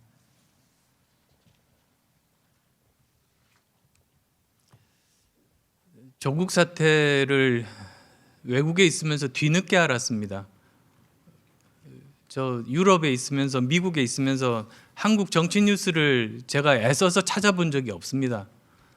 그래서 지인들을 통해서 전해 듣는 이야기만 듣고 있었던 때인데 어느 때부터 갑자기 저한테 전해오는 그 메일이 10배 정도 폭증을 하는 겁니다. 그 중심이 바로 조국 사태였습니다.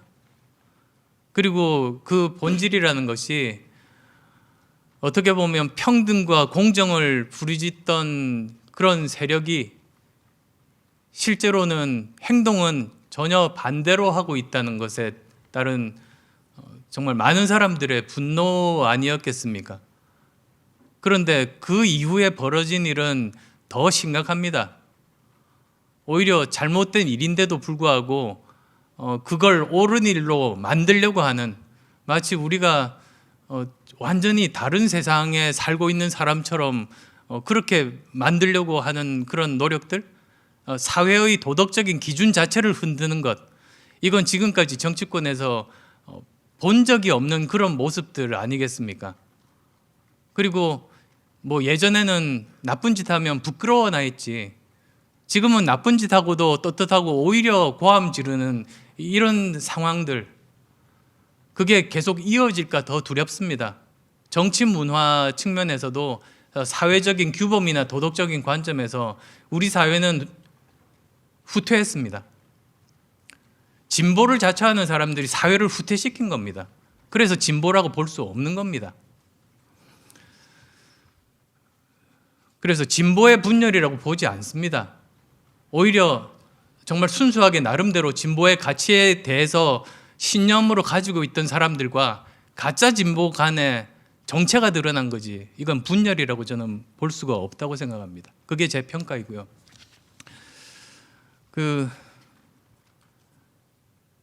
그러면 짧게 질문 하나 드릴까요? 그러니까 조금 전에 이제 그 집권 세력의 그 친문 패권주의 가장 먼저 지적하셨는데, 예언이란 표현도 쓰셨지만 당시와 지금의 그러니까 친문 패권주의 어떻습니까? 비교하면 더 심해졌다고 보십니까? 아니면 그냥 정체가 드러난 거라고 보십니까?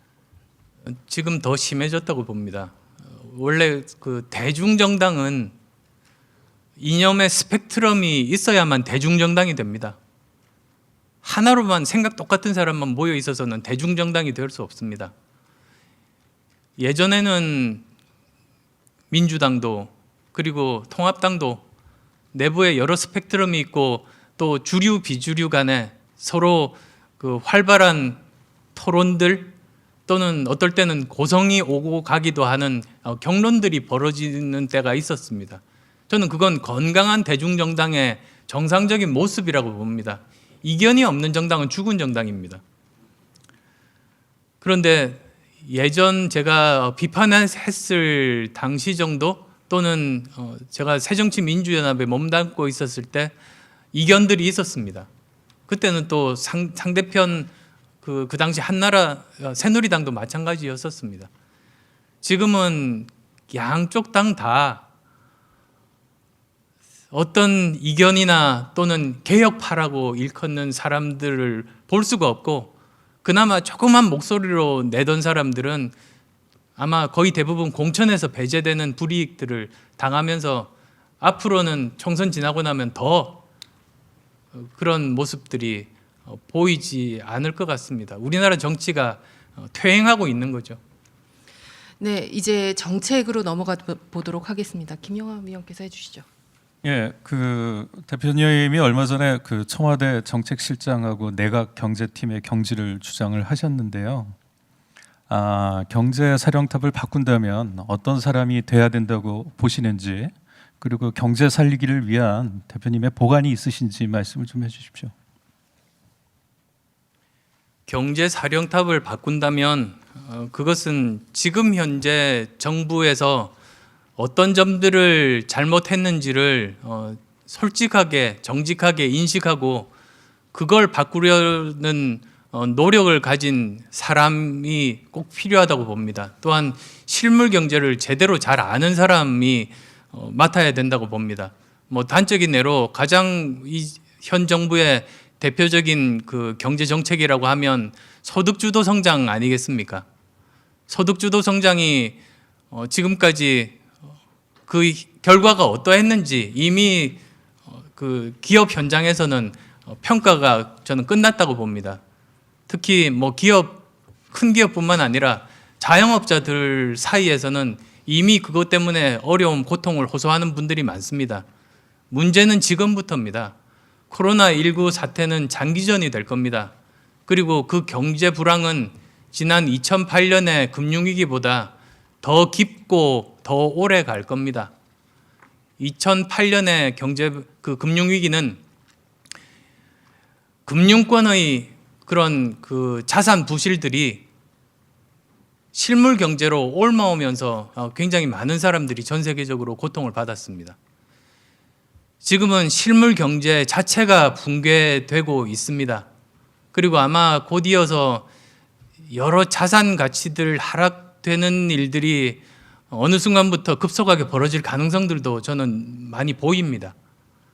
그래서 지금까지의 그런 그 소득 주도 성장이 잘못되고 우리나라가 가진 근본적인 체력을 약화시켜서 우리나라 경제의 기저 질환을 만든 그 정책을 포기하고 지금 이 순간에 맞는 정책들을 세울 사람, 그런 사령탑이 꼭 필요하다는 말씀입니다. 어떻게 그 살릴 것인가? 그건 일단은 그 단기적으로 힘든 사람들을 살리는 일부터 병행해야 됩니다. 그리고 그 굉장히 오래 이 사태가 지속될 것이기 때문에 여러 가지 그 일용직 근로자를 포함해서 그 비정규직들의 고통들을 어떻게 하면 경감시켜 줄 수 있을 것인지 거기에 대한 고민들도 필요합니다. 그리고 결국 우리가 이 위기를 탈출할 수 있는 것은 기업과 개인들이 자율성을 확보하고 창의력을 발휘할 수 있는 여건을 만들어서 새롭게 도전할 수 있는 게 시간은 많이 걸리지만 근본적인 해결책입니다. 그래서 그것을 통해서 새로운 창업들이 일어나게 함과 동시에 단기적, 중기적으로 일자리를 만들 수 있는 것은 대기업이 아니라 중소기업이 중견기업으로 거듭나면서 생겨날 수 있습니다. 그래서 그 부분에 좀 더 집중을 해서 일자리들을 제대로 만드는 일들이 필요하다는 말씀도 드리고 싶습니다. 예, 말씀하신 대로 코로나 때문에 실물 경제가 어려워서 어려운데 또 반면에 그 여론조사를 해보면 대통령 지지율이 최고점을 찍기도 하거든요. 그것 때문에 이제 평가를 놓고 의견이 굉장히 분분합니다. 이거를 좀 해석하는 것 중에 하나로 그 코로나 사태가 현 정부의 경제 실정을 잊게 만들었다거나 코로나가 경제 실정의 핑계로 작용할 수 있게 돼서 그렇다 이런 해석도 있거든요. 어떻게 생각하십니까? 현 정부의 경제 실정을 잊게 해서 지지율이 올랐다고 생각하지 않습니다. 오히려 위기 때는 대통령 임기가 남아 있지 않습니까? 그리고 이 문제를 풀 사람은 대통령입니다. 그래서 대통령이 이 위기를 극복해 달라는 전 국민들의 요청이라고 저는 해석합니다. 그래서 저는 대통령께서도 이 위기를 헤쳐나가야 되는데요. 이 자리를 빌려서 정말 부탁드리고 싶은 것이 문제를 푸는 것은 사람입니다. 우리나라는 거의 전 분야에 세계적인 수준의 전문가들이 포진해 있는 전 세계에서 볼 수 없는 나라입니다. 제가 유럽의 여러 나라를 가봤습니다만 특정 분야들에는 인재들이 많은데 우리나라처럼 인구 5천만밖에 안 되는 나라가 모든 분야의 세계적인 수준의 전문가를 가진 나라는 이 세상에 단 한 나라도 없습니다. 대통령이 가진 저는 가장 큰 권한은 한 가지라고 봅니다.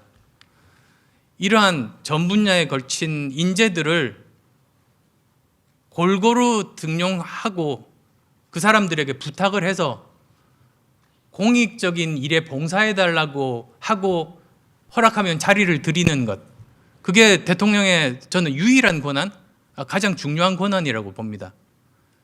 솔직히 지난 몇 년, 3년간 인사는 그런 면에서는 그렇게 되지를 못했습니다. 우리나라 인재가 이렇게 많은데 그 중에서 절반을 잘라서 우리 편 중에서 그 중에서도 내가 만나본 사람 중에서 그 중에서도 내 말 잘 듣는 사람만 쓰다 보니 전체 인재풀에 아마 10%도 찾아보지 못했을 겁니다. 이번에야말로 문제는 사람이 푼다는 인식하에서 인재풀을 널리 보셔서 사회 문제를 풀면 그 공은 대통령으로 돌아가는 것 아니겠습니까? 꼭 그렇게 풀어주시기를 간절하게 부탁드립니다. 예, 이어서 질문 드리겠습니다. 그 IT 벤처 기업인 출신이라는 점에서 대표님은 저기 이재용 전 소카 대표랑 좀 많이 비교가 되는 걸로 알고 있는데요. 최근에 그 타다 금지법 둘러싼 논란 잘 알고 계실 겁니다. 좀 시간이 좀 많이 지났으니까 좀 간단하게 타다 금지법 논란에 대해서 어떤 입장이신지 좀 말씀 좀 부탁드리겠습니다. 저는 타다 금지법 여야가 다 대부분 의원들이 찬성하는 것을 보고 이것은 우리 정치가 나가는 방향이 아니라고 생각했습니다. 왜냐하면 물론 고통받는 택시 기사분들이 굉장히 많이 계십니다. 그런데 정부가 해야 되는 일이 뭡니까? 항상 어떤 새로운 가능성 있는 미래의 산업 분야가 나오면 그 분야를 조금씩 도입을 하면서 그 분야가 도입됨으로써 고통받는 기존에 있던 분들이 항상 계십니다. 새로운 분야가 완전히 블루오션처럼 나오는 것은 아닙니다. 그러면 그 고통받는 분들을 설득하고 그분들이 제대로 생활을 영위할 수 있도록 사회적인 안전망을 만들고 그러면서 점진적으로 그런 환경들을 만드는 거죠. 정부는 욕을 먹어야 됩니다. 정부가 욕을 먹고 일을 해야지, 개혁을 해야지 우리나라가 한 걸음이라도 더 앞으로 나갈 수 있습니다. 그런데 그런 기존에 어려운 분들에 대한 설득 노력이나 그분들에 대해서 사회적인 안전망을 만들어 드리는 그런 재정 투입 노력을 전혀 하지 않고 그냥 새로운 싹을 이것도 자르고 저것도 자르고 그럼 우리나라 그다음 뭐 먹고 삽니까 도대체? 이렇게 고민 없는 정치는 제가 외국에서 본 적이 없습니다.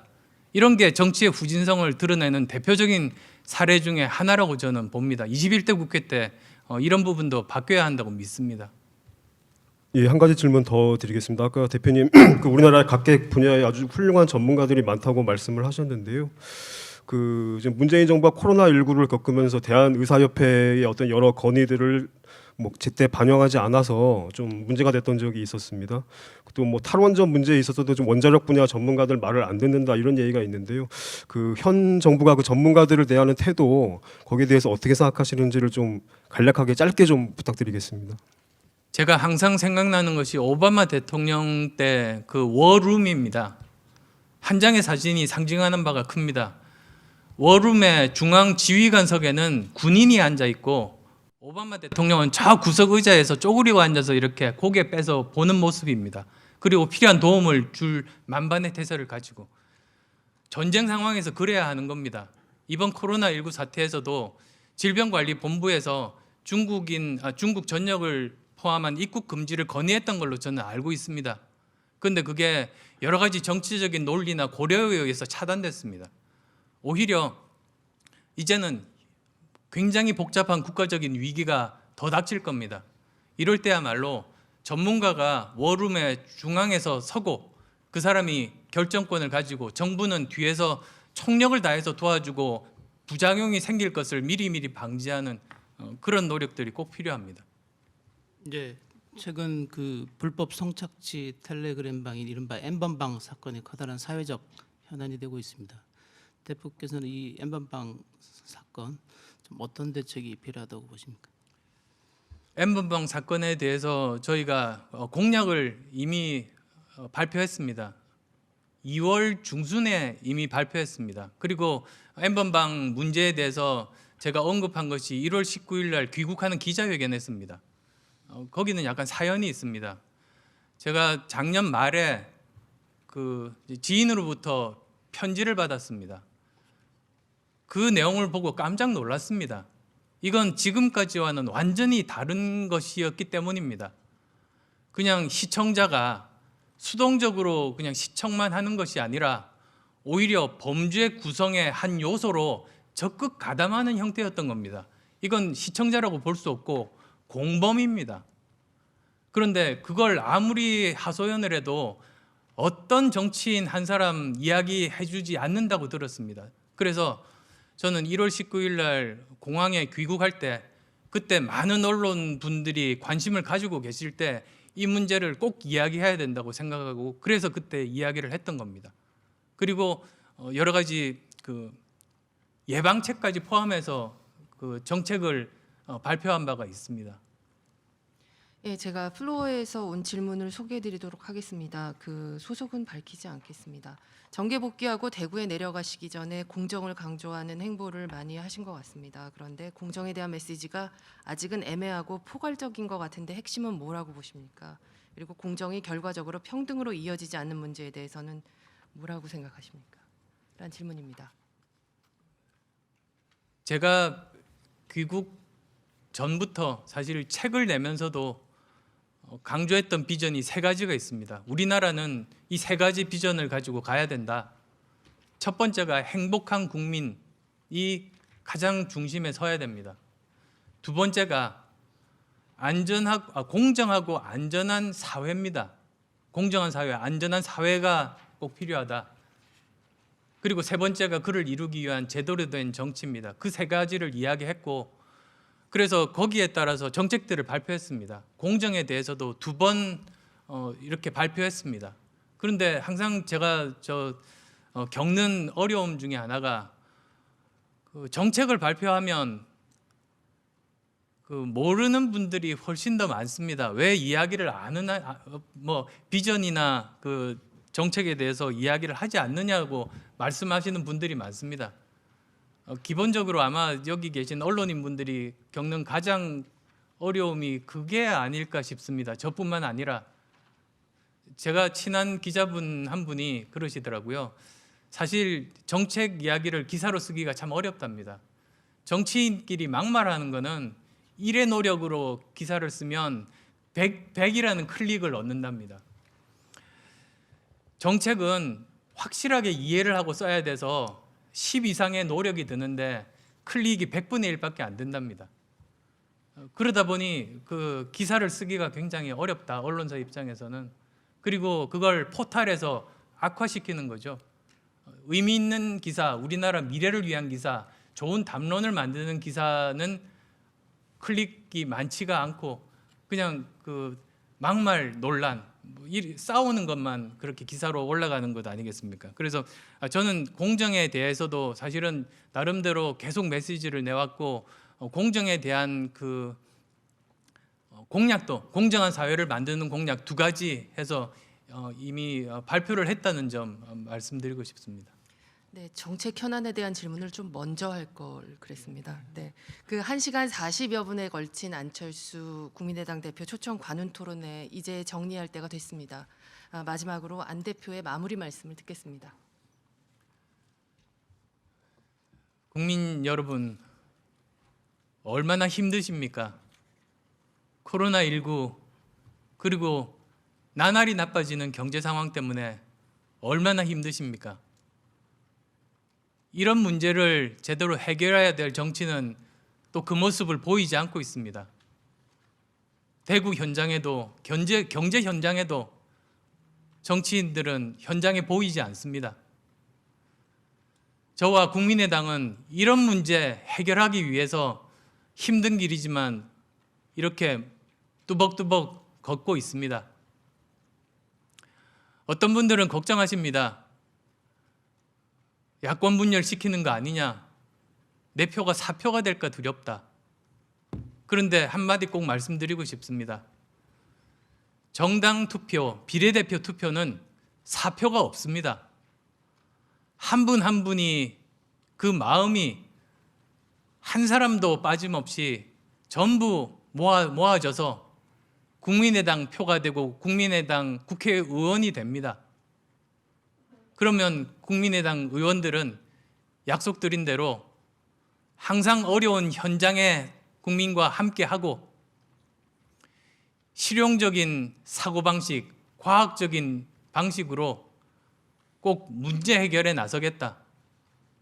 그 말씀 드립니다. 선거 끝나는 날까지 이러한 저희들의 진심을 알려드리기 위해서 최선을 다하겠습니다. 감사합니다. 네, 안 대표님 수고 많으셨습니다. 패널 분들께서도 수고 많으셨고요. 어려운 여건 속에서도 현장 중계하고 취재해 주신 분들께 감사드립니다. 이것으로 안철수 대표 초청 관훈 토론회를 마치겠습니다. 그리고 마무리하기 전에 관훈클럽의 전통에 따라 안철수 대표께 기념패를 드립니다. 관훈클럽 총무이신 박정훈 조선일보 논설실장 앞으로 나가주시고 우리 대표님도 앞으로 나가주시기 바랍니다.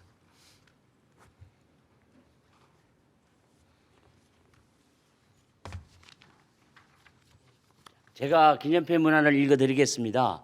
기념패 안철수 국민의당 대표, 관훈클럽은 안 대표를 모시고 유익한 대화와 품격 있는 토론을 했습니다.